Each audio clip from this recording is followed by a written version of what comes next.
name is Eric Lola. I am the 2020 Board Chair for the Joliet Chamber of Commerce. Go ahead and have your seats and get started eating. And a little bit after noon, I'll be back up to introduce the mayor. Thank you.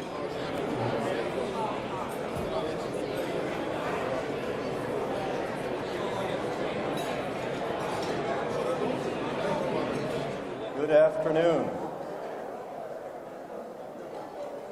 Well, again, welcome to our February Chamber lunch.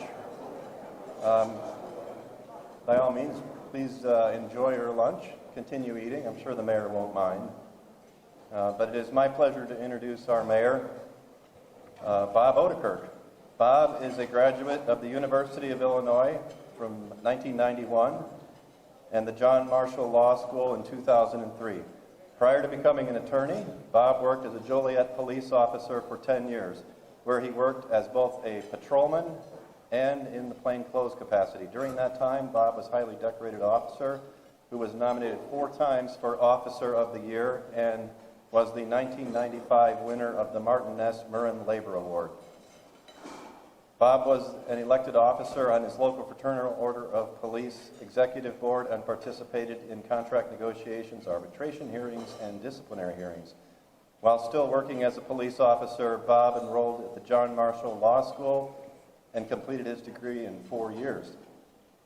He wrote and edited for the John Marshall Law Review and graduated with honors. After graduation, Bob left the police department and took employment as an assistant corporate counsel for the City of Chicago.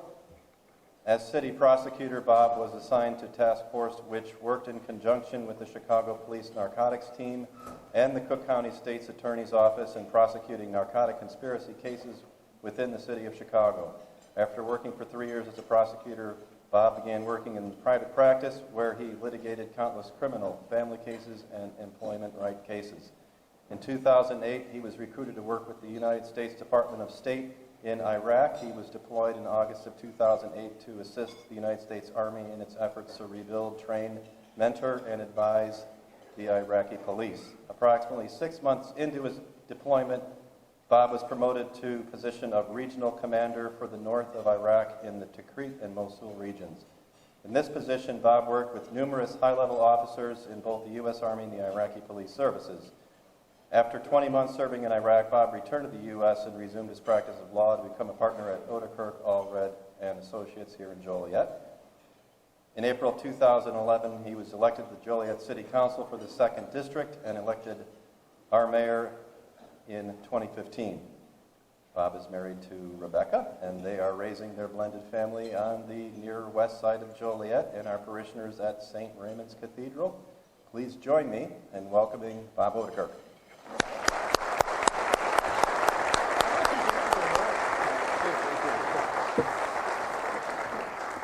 Good afternoon, everybody. Thanks for coming out. I want to start by thanking the Chamber of Commerce for this annual event. This didn't always occur in Joliet, but it's a real good event. I enjoy doing this every year, and I enjoy getting accurate information about what's happening within the city of Joliet. So thank you, Mary and Mike in the Chamber. Also, thank you to Renaissance Center, this beautiful room and a great meal. Thank you for having us here. I would like to welcome some of the elected officials that are here today. I apologize if I'm missing anyone, but from the Joliet City Council, Councilman Terry Morris is here. From Will County Board, Denise Winfrey, Jennifer Bertino-Tarrant from the Illinois State Senate. Our state's attorney, Jim Glasgow, is here. Nick Palmer is representing County Executive Larry Walsh. Ken Harris from the Will County Board is here. Joe Baltz from Troy Township, and Tyler Markham from the Will County Board. Thank you for coming out and joining us today. I would also like to point out the members of my law firm that are here. Thank you for coming out. Thank you for all the support you give me throughout the year. You know, being mayor in Joliet's a part-time job, but the reality is it's about an 80-hour-a-week job. So I do want to thank my law firm, especially my partner, Leslie Allred, and my new partner, Tom Rhodes. Congratulations, Tom. Thanks for coming, guys. My mother is here, Mary Odenkirk. Thanks for coming, Mom. And my mother-in-law, Ruth Evans, and my wonderful wife, Rebecca. I think it's no secret Rebecca had been sick, so the last couple of years her attendance you weren't always here, but you're here today. You're feeling good, so we're very thankful. I love you. Thank you for coming out today.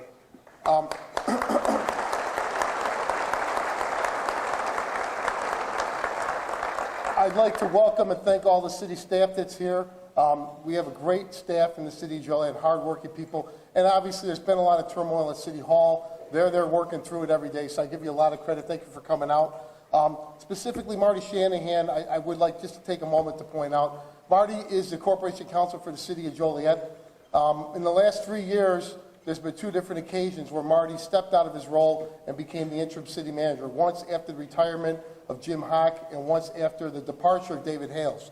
So Marty did that role for 20 months. I thought he did an outstanding job. And obviously, I'm not going to get too deep into this today, but I do want to personally, publicly thank Marty for his hard work, for the good job he did. He deserved better than what he got from the city council. But again, Marty, thank you for your service to the people of Joliet. So then before I get started, I do have, I think it's a big announcement. I see some media members here today. This kind of came to me last week. We've been going through an ongoing search for city manager. It's been going on since last May. And I had what I thought was a bright idea. So if I can announce it here for the first time, I may have solved the problem of the new Joliet city manager.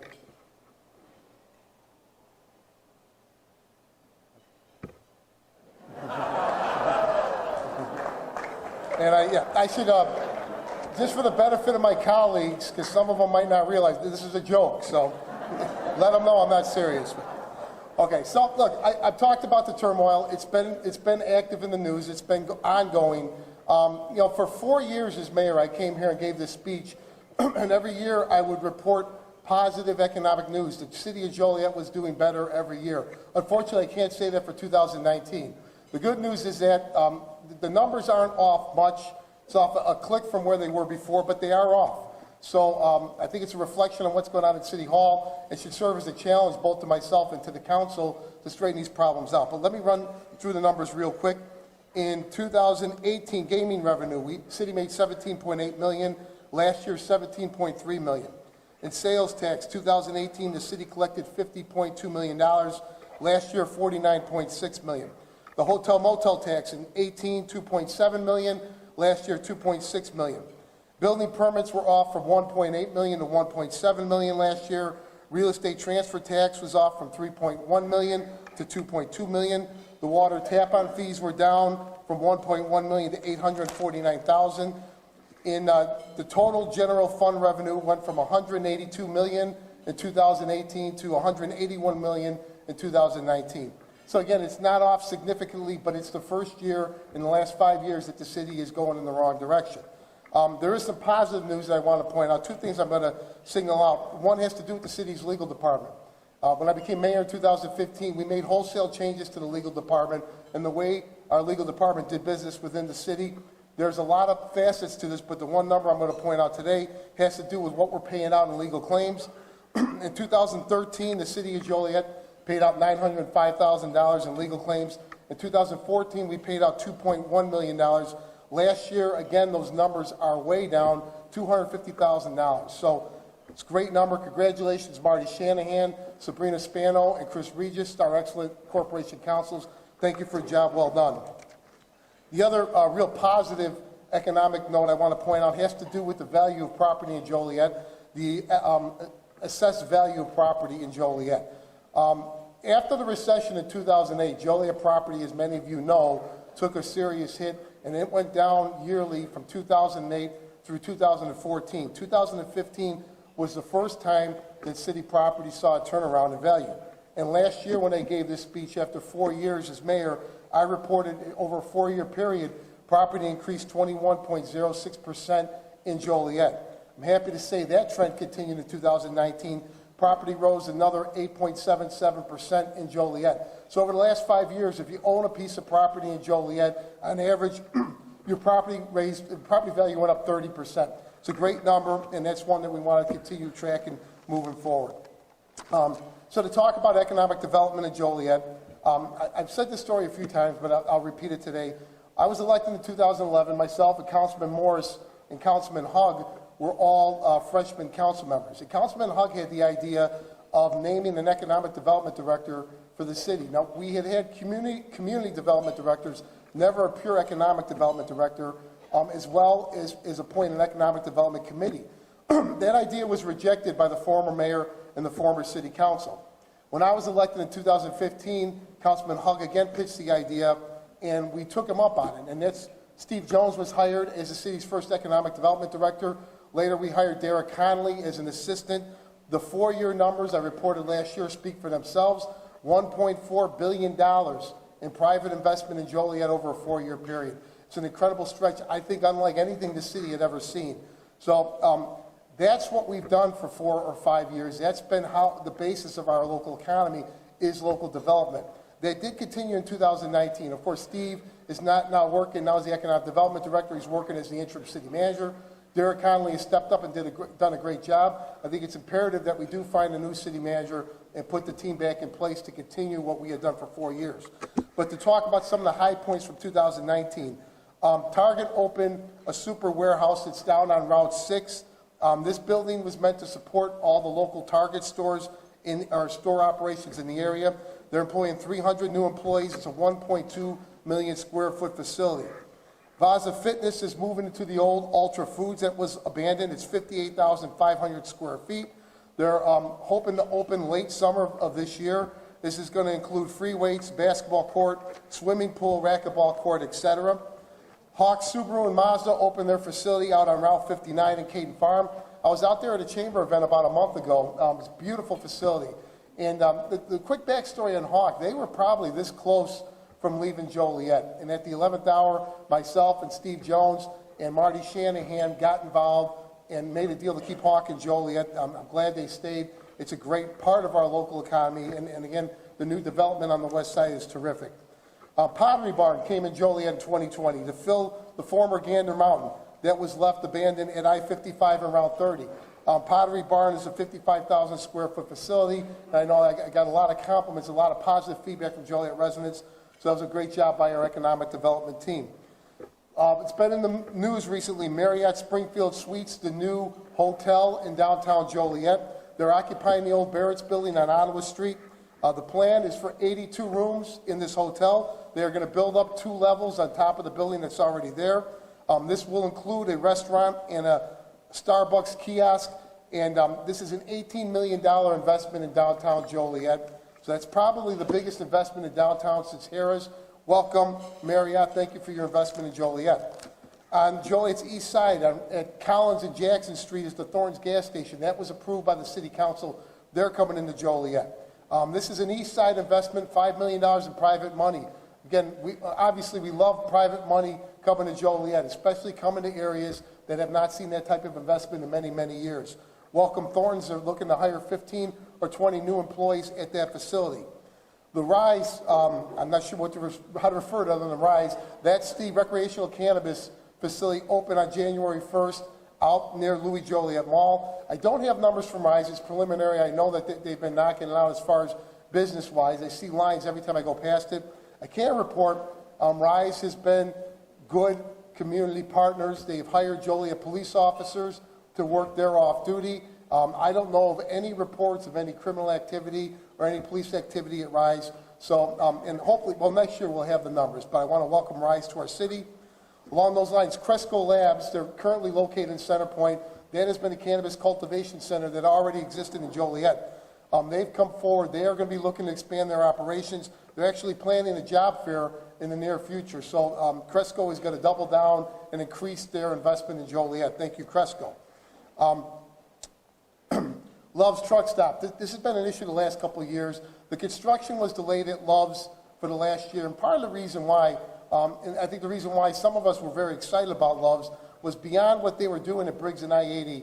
They were going to build city infrastructure and bring it into that intersection. That infrastructure has delayed the project. They're going to begin building this spring, and we're happy to see Love's come. We're also excited about what's going to come behind them now that city water and sewer is in that location. That's an intersection that should develop on Joliet's east side. Again, that was a $13 million investment. They're going to bring 60 or 70 jobs with them. An estimated annual revenue of $1.2 million to the city of Joliet. Another east side project, the 13th floor. This is going to go with the old women's prison on Joliet on the west side of Collins Street. They've entered a 3-year agreement with the city of Joliet. This is a national chain haunted house escape room entertainment venue. They are looking to hire a startup hire of 100 to 120 seasonal employees, and they've indicated to Joliet that that number will go up once they get into business. But again, another investment on the east side. I think it's exciting and another facet of what's gone on at the prison the last couple of years. Welcome 13th floor. Route 30 and I-55, the old truck stop which had been abandoned for the last 10 or 15 years, is coming back to life.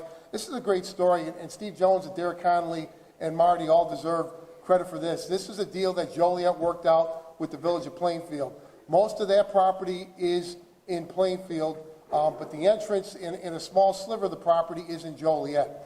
And obviously the big announcement was made last year that Costco is coming to that property.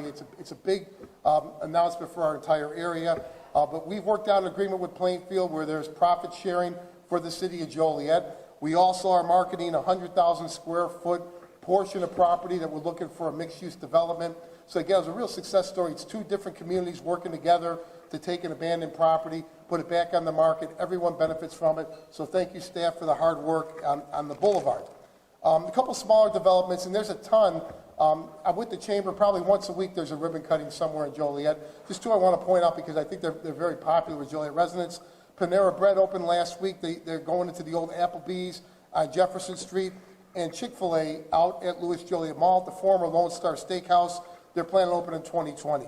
So one other thing I want to mention that's going to open, Joliet signed an agreement. It's going to open in 2020. Is GP Transco at 3200 Shanahan Road. Again, this is off of Route 6 to the south. They've already broken ground. They're constructing a 40,000 square foot facility. What's exciting about GP Transco is it's another corporate headquarters coming into the city of Joliet. They are going to bring with them 100 jobs for their headquarters. This is the fourth corporate headquarters to open inside the city of Joliet in the last 5 years. It's a streak that I don't think ever has happened in this city before. And again, I enjoy forums like this where I can spread this information, get the news out there. I've heard a lot lately about temp jobs and warehouse jobs, and that's certainly part of the local economy, but it can't be understated. The city council many years ago, when I was a councilman before I was mayor, identified this as a goal to attract corporate headquarters to Joliet, and we're doing it. So thank you, GP Transco. Thank you to M2M in Motion, to Cadence Premier Logistics, and to Illinois Marine Towing in the last 5 years. Again, 4 headquarters in Joliet. It can't be understated that we are diversifying the new jobs that are coming into the city. Okay, so every year when I get past the numbers in economic development, I kind of highlight a few different topics I want to talk about. I'm going to start with the Rialto Theatre this year. This is a real success story. Again, I think it's been underreported a little bit, so I want to take this forum to give a little rundown to what's happening at the theater. When I was elected mayor in 2015, that fall, things came to a head with the Rialto Theatre. The board and some of their members came to a council meeting. It became very heated between a city council person and some of the people on the board. There's a lot of negative media directed at the city over this exchange. We found out about 2 months later in January of that year that the Rialto was not being honest with the city, and this is a Chamber of Commerce event. I think people here can understand the significance. They were not paying their federal or state payroll tax. They were paying themselves and their employees and not the tax. So we found out in January, February what was happening at the theater. Essentially, the bill was stuck with the city. Either Joliet coughed up tens of thousands of dollars or the theater's going to close. There were shows that were booked, tickets that were sold that the Rialto had already spent the money on, and the performers were going to pull out. So again, the call was for Joliet to step up and bail the Rialto Theatre out. So myself and the majority of the council took a hard line on this and demanded changes in the way the theater was going to do business. At one point, the city manager, Jim Hock, floated the idea of Joliet taking over the theater, which got a real resounding no from our community, probably correct. But the point was that the days of writing a blank check to the Rialto were going to be over. And again, it was very contentious. I took a lot of heat. The city council members who stood with me took a lot of heat. But I'm happy to report we made the right decision. I want to thank those council members that stood tall on this. Since then, the theater brought in VenueWorks. The theater brought in a whole new board. The former board resigned, and the theater brought in Val Devine to run the operation. And the numbers and the turnaround at the Rialto has been astounding. Just to give you an idea of where they were, 2014, the Rialto was making $2.02 million in revenue. In 2015, $1.79 million. In 2016, $2.2 million. Last year, 3 years later, the Rialto's reporting revenue of over $3 million. That's over 30% up from where they were 3 or 4 years ago. The number of shows they're bringing in the 2014-15 season, 53 shows. The next year, 51 shows. 2016, 33 shows at the Rialto. Last year, 139 shows. It's 4 times what they were doing before. So again, I want to give a big thank you to the Rialto board, to VenueWorks, and to Val Devine.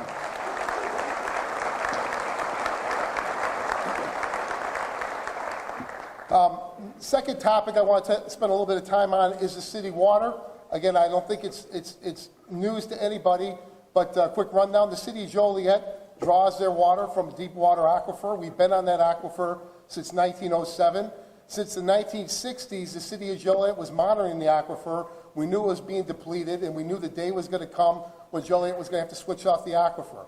This isn't a Joliet problem, it's a regional problem. We currently have 21 deep groundwater wells and 5 shallow wells in Joliet. In 2017, I reformed the environmental committee. It was in the city ordinance, it was on the books, but the committee had not been active for some time. And the committee was charged with the task of investigating and making recommendations to the city council about a new source of water. So with the hard work of Allison Swisher, our water director, we hired an engineering firm. The committee has done a 2-year search. The city spent over $1 million researching this, eliminating different sources of water.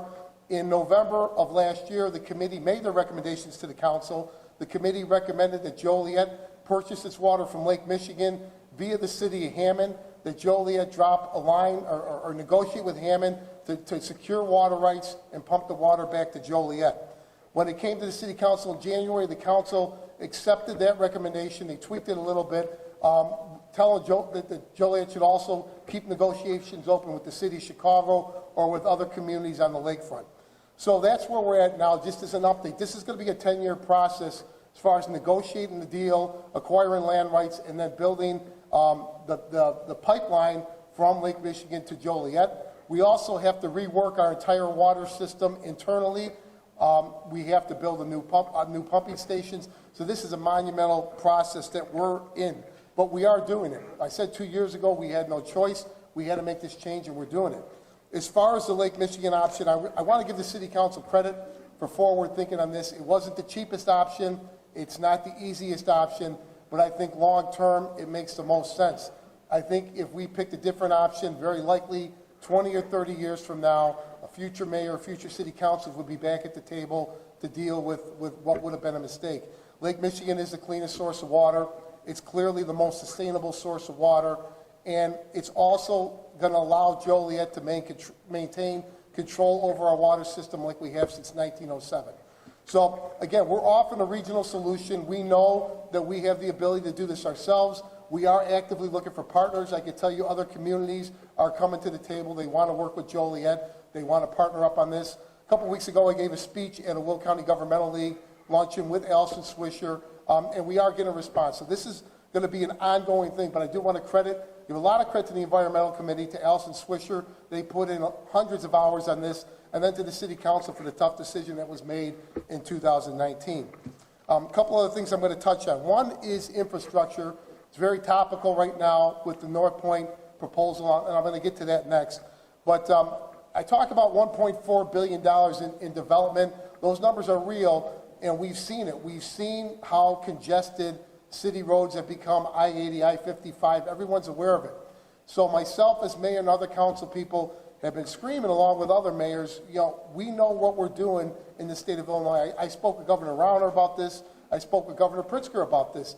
We believe Joliet, Will County is the economic bright spot in Will County. I don't know where else they have the development and the private money coming in like we do in our area. And the infrastructure had been lagging behind.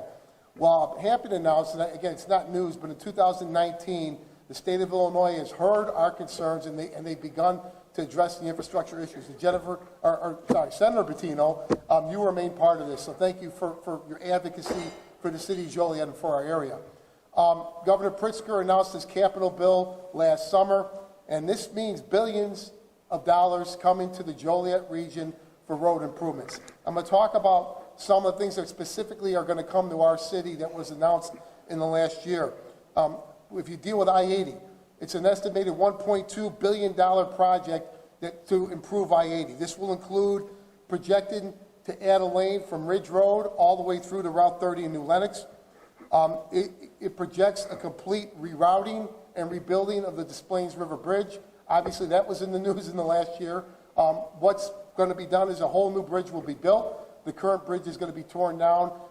That's part of this $1.2 billion project. We are looking at complete reconstructions of the Center Street interchange off of I-80, the Chicago Street interchange, the Larkin Avenue interchange, the interchange at I-55 and I-80, and considerable improvements to Richard Street interchange off of I-80. This is going to include widening and reconstructing all bridges on I-80 between Route 30 in New Lenox and Ridge Road. It's going to include the Hobolt Road project. The Hobolt Road interchange, the money's already been allocated to the City of Joliet. We are redoing and going to completely reconfigure the interchange at Hobolt Road and I-80. The City of Joliet, with that money, is going to widen Hobolt Road from I-80 south to Route 6. And then the Hobolt Road project, private funds are going to build a road and a bridge south from Route 6 over the river into Centerpoint. That project should have started a year ago. There was an 11th hour lawsuit from one of the railroads with right-of-ways, which delayed the process. I know the county board just voted last week. Nick Palmer's here. Thank you, Nick, and Larry Walsh for your leadership on this. That project is going to begin. We should see construction there in the next 30 to 60 days. The Hobolt Road Bridge is going to be built. Beyond that, we learned last year in CMAP's 5-year plan that the funding will be available for the Cullinan project to build a new interchange from Route 55 directly onto that property of 55 and 80. This is huge. This is what we've all been waiting for. I want to thank CMAP and everybody who advocated for this, our federal and state legislators. Obviously, the Cullinan project we've talked about in years past. This is one the City Council held out for a long time. That news from CMAP that the money is coming for that interchange was big news. That project is going to move forward in the near future, hopefully in 2020, if not shortly after that. And then just to highlight some of the other road projects in the city, just to give an idea of the ongoing infrastructure work we're doing. The City of Joliet is making interchange improvements at Route 53 and Emerald Drive. This will include added lanes and a new traffic signal. The City of Joliet is going to make road improvements on Theodore Road on the west side from Droughton Avenue all the way to Route 59. This also will include added lanes and traffic signals. The City of Joliet next week is going to begin the process of opening up Chicago Street. We've talked about that in years past. That construction was also delayed a year because of other sewer and infrastructure improvements in downtown. That construction is going to begin next week. The City of Joliet is currently going to interconnect all the traffic lights on Black Road from Route 59 all the way through 6 Corners to enhance the commute through that passage. So all total last year, Joliet spent $3.5 million in street resurfacing or rebuilding streets. That was 45 streets citywide. So a great year with the infrastructure. It was, I think, neglected for a long time, but no more. Over the next 5 to 10 years, you are going to see billions of dollars being invested in the Joliet area on Joliet roads and new infrastructure. So that was a great achievement that we did last year. So I'm going to end the speech. I'm going to talk for a couple minutes about the Northpoint development. Obviously, this is topical. I think everyone's familiar with this. Northpoint currently owns land inside the City of Joliet. They own land in Elwood, and I believe they own some land in Manhattan. They also own 1,300 or 1,400 acres in unincorporated Will County, south of Joliet. A couple of years ago, Northpoint looked to develop that land with Elwood. They wanted Elwood to annex the property. That was met with fierce local resistance, and that project was rejected. During that period, there was a lot of attempts to pull Joliet and myself personally into that conversation, and I think myself and the City Council at the time did the right thing by staying out of it. I didn't think it was my place to go to Elwood and lecture Elwood city officials and the Elwood mayor about what I thought about Northpoint. Since that time, Northpoint applied for zoning changes with Will County, and then after January 1st, Northpoint has approached the City of Joliet and made a proposal for Joliet to annex the property in. So at 4 o'clock today, it's going in front of our Planning Commission. Just last Friday, the city publicly announced what the deal that had been struck with Northpoint. So I'm going to give the highlights of that deal today. There are two sides of the argument on Northpoint. Now, I'm not going to advocate for one or the other, but one of the things that I've seen the last couple months With some of the opponents of this is a lot of misinformation about what the project means and what it will or won't cost the city, what the benefits are to the city. So I'm going to use this forum just to give some accurate information, because I think ultimately that's what we need to deal with and not misinformation. The current proposal that the city has worked out or negotiated with Northpoint. Number one, Northpoint is asking for no tax incentives from the City of Joliet. They're not asking for a TIF district. They're going to pay full taxes from day one. Northpoint is going to pay all permit fees or all tap-on fees to the City of Joliet. The proposal calls for Northpoint to pay all infrastructure improvements within the park. Any new roads that need to be built or sewage or water, Northpoint's paying for everything. That will not cost Joliet residents. The negotiation contemplates Northpoint will pay Joliet $2 million up front and 33 cents per square foot developed within the park. And the total build-out Northpoint is estimating 16 million square feet. There's one caveat to that. You can do the math. But Joliet put an incentive in there that if Northpoint develops something other than logistics or trucking or warehousing, that 33 cents would apply. And the idea would be for manufacturing or light manufacturing, again, from the city's perspective, that there would be diversification of the jobs coming into Northpoint. On top of that, Northpoint has negotiated a 100% project labor agreement with the Will and Grundy County trade unions. What that means is that everything built within that park, sewers, streets, buildings, refitting of buildings, is going to be done with local union labor at prevailing wage. Northpoint, finally, and I think this was crucial to the city's position, the city has negotiated that Northpoint will build a bridge from their park over Route 53 into Center Point Park, a closed loop. All truck traffic coming or going from Northpoint will have to annex that route. This ties in directly with what we've been trying to do with the Humboldt Road. If this is done, truck traffic goes to Arsenal and I-55 or through the Humboldt Road up to I-80. That's the plan, to keep the trucks off of local roads and off of Route 53. And I know I wasn't part of the negotiations. Steve Jones, you led the charge in this, but the city's made it clear to Northpoint, if this passes Planning Commission, if it's annexed in, that we will approve or no permit until that closed loop is secure and that bridge is built. So again, I'm not trying to give one side of the argument. There are fair, reasonable arguments against doing this. It's something the whole council is going to have to debate. I just wanted to put out there, this is the agreement Joliet has negotiated with Northpoint. This is what's coming forward tonight to the Planning Commission and then possibly to the council moving forward. So that decision, like I think all decisions, is up for me and the city council. From my perspective, I think you have to do as mayor what's best for the people of Joliet, what's best for Joliet as a whole. And that's how I'm going to approach that decision. I'm going to Kansas City next week. All but 2 council people have agreed to take that trip to see Northpoint's operation in Kansas City, and then we're going to make a decision here at the city level. So again, that's 2019 in a quick nutshell. Thank you everyone for coming out. I always open it up for questions, so if there are any questions, I'd be happy to answer them. You know, it's odd. With the Chamber of Commerce, I rarely get questions. I'll give this speech in a couple weeks at Joliet Junior College, and I get peppered with questions down there. Those college kids are tough, but anything at all? Any topics? All right, well, thank you, everybody. Thank you for coming out again. Thank you, Chamber of Commerce.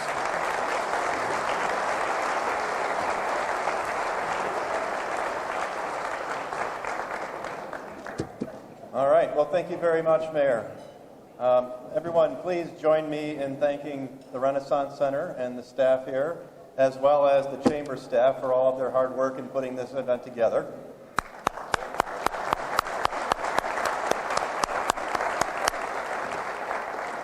Okay, and of course I have a few announcements of upcoming events. On Thursday, February 27th, that is this week, Thursday, there is a business after hours at the Industry Tap House near Essington and Jefferson from 5 until 7 p.m. Come on out and network with your fellow chamber members. On Tuesday, March 10th, is the Joliet Area Young Professionals Shamrocked event. Craft beer, wine, and spirit tastings of local favorites hosted at the Joliet Area Historical Museum from 5 until 8 p.m. Cost is $25 to attend and reservations are required. And I'll also add one other note, not an upcoming event, well, kind of. I'm sure you all know that our very own Mary Jaworski will be retiring in a couple of months. And as sure we're all sad to see her go, of course we all want to celebrate her and congratulate her for her many years of terrific service to the Chamber. I don't have an announcement for you today. However, there are plans that are being finalized now to celebrate Mary. And so I'm just going to ask you to stay tuned. These announcements will be coming out very soon. All right, and that's it. Thank you very much for coming out.